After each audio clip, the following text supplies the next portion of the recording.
오늘부터 중국 베이징에서 한중일 3국 외교장관 회담이 열리고 있습니다.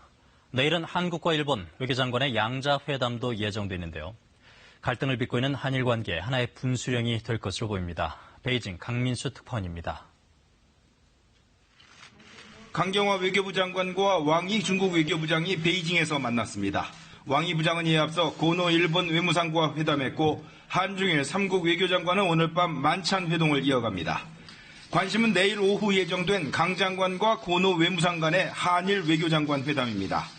강 장관은 베이징으로 떠나면서 상황이 굉장히 어렵다고 말했습니다. 어려운 상황이고 저희 수출 규제 문제라든가 등에 대해서 저희 입장을 적극 개진할 준비를 하고 갑니다. 한일 군사정보보호협정, 이른바 지소미아를 연장할 것인지에 대해서는 아직 검토 중이라고 했습니다. 일본의 태도를 본 뒤 판단하겠다는 의미로 해석됩니다. 지소미아 연장 결정 시한은 오는 24일이고 일본의 화이트리스트 배제 조치 시행은 오는 28일로 예정돼 있습니다. 시기적으로 봤을 때 내일 한일 외교장관 회담이 갈등의 분수령이 될 가능성이 높은 이유입니다. 화이트리스트 배제 시행 의지를 굽히지 않고 있는 일본 정부의 입장 변화가 최대 변수입니다. 중국의 움직임도 바빠졌습니다. 관영 매체는 연일 한중일을 중심으로 한 영내 협정을 위해 중국이 중재에 나설 수 있다고 보도하고 있습니다.